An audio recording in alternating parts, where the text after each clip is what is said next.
Episode 138, aku tadi mengukur kedalaman air dan masih ada lumpur di tubuhku. Mohon maaf, Kinmu menatap pemuda di kapal itu dan merasa bahwa ia berasal dari dunia fana biasa, namun memiliki pesona yang luar biasa. Ia pun bertanya, dari mana kakak senior berasal? Surga tinggi. Chu Xinghua kemudian mengamati Kinmu. Pemuda di depannya tampak sederhana dan bersih, namun menyimpan aura liar yang sulit ditaklukkan. Kalau begitu, kakak junior berasal dari mana? Kinmu berpikir sejenak lalu menjawab, desa lansia penyandang cacat. Nama itu belum pernah didengar Chu Xinghua, dan ia diam-diam menganggapnya sebagai tempat suci tersembunyi.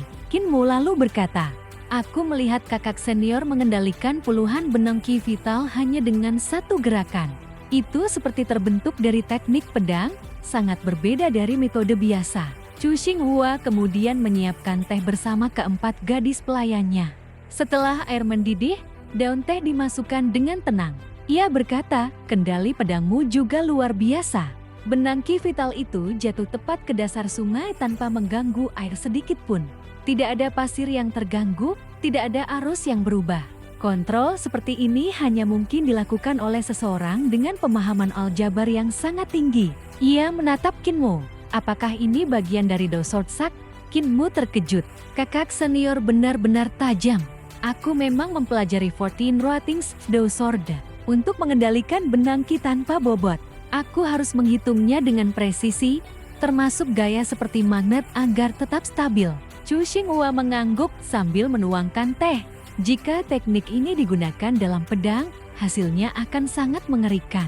Kinmu tertawa. Kakak senior juga luar biasa. Ini pertama kalinya aku bertemu seseorang yang langsung memahami teknikku. Chu Xinghua tersenyum kecil. Anggap saja keberuntungan.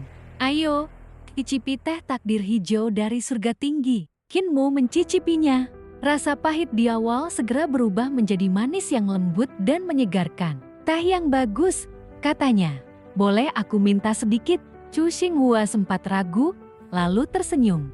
Aku tidak membawa banyak. Kinmu tertawa. Kalau begitu, nanti aku traktir minum anggur. Mata Chu Xinghua berbinar. Ia langsung menyerahkan setengah teh miliknya. Baik, kita sepakat. Mereka bertukar janji untuk bertemu di ibu kota dan bersulang dengan teh sebagai pengganti anggur. Saat cangkir mereka bersentuhan, gelombang ki meledak diam-diam, membuat permukaan sungai berguncang hebat. Keempat gadis di kapal terkejut keduanya ternyata sedang saling menguji kekuatan secara diam-diam. Setelah itu, Chu Xinghua memainkan gukin, menciptakan suasana yang tenang namun penuh tekanan tersembunyi. Kinmu mendengarkan dan tersenyum. Seni yang indah, tapi aku tetap bagian dari dunia ini.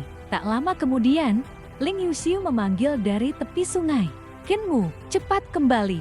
Baik, jawab Kinmu. Ia berdiri dan berkata pada Chu Xinghua, aku masih punya urusan dunia fana. Sampai jumpa di ibu kota. Chu Xinghua menjawab, dunia fana hanya akan mengganggu pikiranmu. Lebih baik datang ke surga tinggi. Kinmu tersenyum. Aku lebih suka sibuk.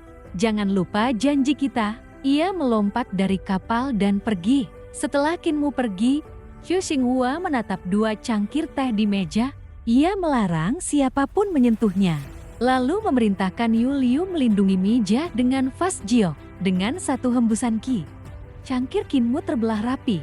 Sementara cangkirnya sendiri hancur menjadi debu. Chu Xinghua bergumam, kekuatan yang seimbang. Dia tidak sederhana. Ia menyimpulkan bahwa Kinmu mungkin adalah dozi dari Dosek. Lalu memutuskan untuk mengunjungi berbagai tanah suci sebelum kembali mencari kaisar manusia baru. Sementara itu, Kinmu kembali bersama Ling Yuxiu dan mendengar kabar tentang pergerakan berbagai pihak di dunia. Ia juga menemukan bahwa kecepatan kultivasinya mulai mengejar pemahaman teknik persatuan 6 arah. Saat membantu pekerjaan irigasi di sungai, keadaan pikirannya tiba-tiba berubah. Indra mereka menjadi sangat tajam, dunia terasa jernih, dan kesadaran Kinmu memasuki kondisi pencerahan. Embrio roh dan jiwanya keluar dari tubuh, melintasi langit, melihat Gunung Meru, Kutub Utara, Lat Selatan, hingga reruntuhan besar dalam satu pandangan luas. Ketika kesadaran itu kembali, Ling Yushu dan Qin Mu tersadar di tempat yang sama. Namun Ling Yushu yang berada di sana langsung terkejut besar. Begitu cepat, kamu telah menumbuhkan roh primordial.